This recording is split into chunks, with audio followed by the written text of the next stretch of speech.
দাম কমেছে তাই সুযোগটা কাজে লাগিয়ে ফেললাম। কোরবানি ঈদের জন্য বানিয়ে নিলাম দেশি রসুনের লোভনীয় আচার। ঈদের দিন জমিয়ে আয়েশ করে খাওয়া যাবে। আপনারাও সুযোগটা কাজে লাগাতে পারেন। মাত্র 100 টাকা কেজি দেশি রসুন পাওয়া যাচ্ছে এখন। আমি রসুনটাকে ঠিক এইভাবে কেটে রেডি করে নেব। পেছনের দিক থেকে কিছুটা অংশ বাদ দিয়ে উপরের খোসাটা ছাড়িয়ে একদম জয়েন্টের দিকে অল্প অল্প করে একটু বাদ দিয়ে পরিষ্কার করে নেব। ঠিক এইভাবেই সবগুলো আমরা রেডি করে নিয়েছি। ভালো করে ধুয়ে নিয়ে পানিটা ঝরিয়ে এক সাইডে রেখে দিব। এখন আমরা কড়াইতে দিয়ে দিব কিছুটা পাঁচফোড়ন ভেজে নেব।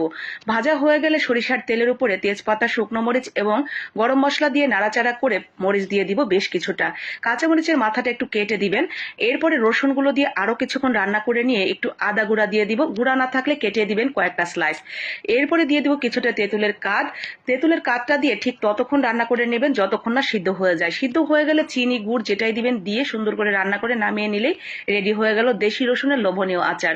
ভাত, খিচুড়ি, পোলাও, বিরিয়ানি সবকিছুর সাথেই দারুণ জমে যাবে এই আচারটা দিয়ে খেতে।